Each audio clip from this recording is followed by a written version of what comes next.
Hello, my name is Neha, and I'm from the Working Group on Neurocritical Care Informatics.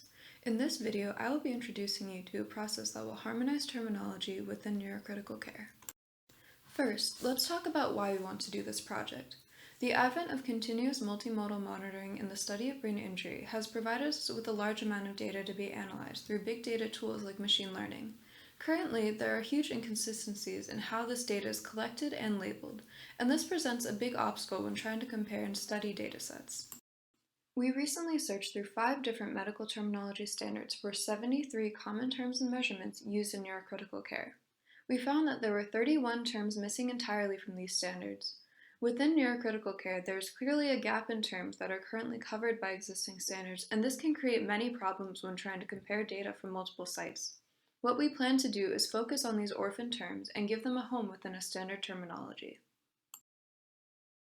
Our process will begin by organizing groups of experts, each focused on a specific category, for example, brain oxygen monitoring. They will work with web-based consensus tools, and the results will be submitted to a professional organization, such as the Neurocritical Care Society, for comments and eventual endorsement.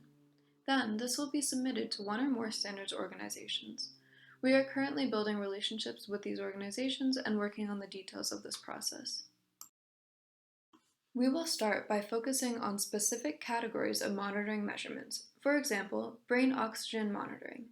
There are 3 measurements within this category: partial pressure of brain tissue oxygen, regional saturation of oxygen, and saturation of oxygen in tissue. The first step is to determine a common label or a short name that can be easily adapted to technology currently used for a measurement and its records.